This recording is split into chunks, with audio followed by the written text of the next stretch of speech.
Ndërsa dimri afrohet ka shumë ankth në Ukrainë, muajin e kaluar jashtë të quajturi koalicioni të vullnetshmëve, një grup aleatësh të Ukrainës i udhëhequr nga Franca dhe Mbretëria e Bashkuar ranë dakord të mobilizojnë burime të konsiderueshme për të ndihmuar Kievin të ruajë furnizimin me energji elektrike dhe ngrohje qendrore në zonat e mëdha urbane. Përpjekja duket se ka pasur një farë efekti pasi sezoni i ngrohjes filloi vetëm pak më vonë se zakonisht, më 28 tetor.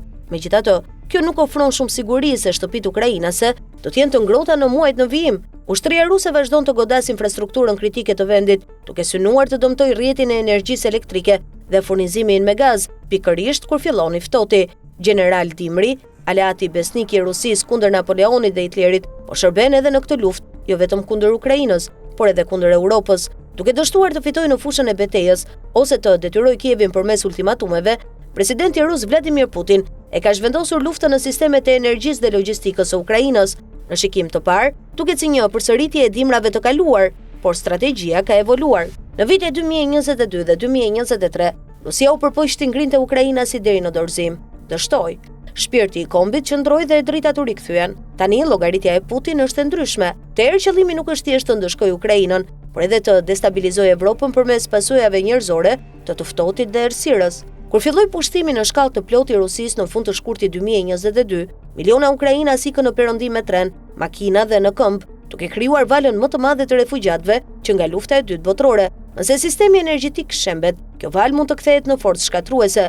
Ky është plani më cinik i Kremlinit, ta shndërrojë dimrin në armë. Pavarësisht gjithë solidaritetit me Ukrainën në perëndim, një valë tjetër refugjatësh do të ishte shumë destabilizuese. Me buxhetet e ndihmës të paksuara, Evropa do të përballej jo vetëm me një barë ekonomike, por edhe me një provë morale. Do duhet vendoste midis mbylljes së kufive për civilët e dëshpëruar që po ikin nga i ftohti dhe adresimit të pakënaqësisë në rritje publike në vend.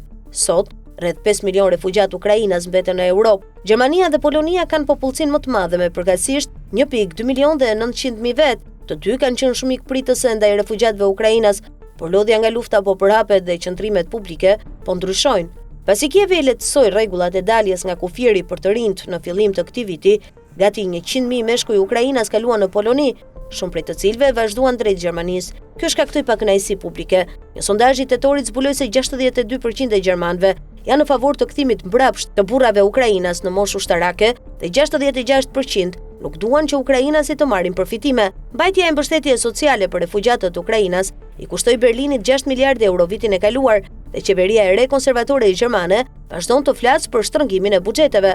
Në Poloni pati gjithashtu indignat publike për valën e ardhshme të burrave të rinj ukrainas që largoheshin nga vendi. Një anketë e kryer në fund të vitit të kaluar zbuloi se 25% e polakëve i shihnin refugjatët ukrainas pozitivisht, 30% negativisht dhe 41% ishin neutral. 51% besonin se mbështetja qeveritare për ta është shumë e lartë. Një vit më vonë, kjo prirje negative ka të ngjarë të ketë vazhduar. Në vende të tjera ku popullatët e refugjatëve ukrainas janë më të vogla, ka gjithashtu qëndrime negative në rritje.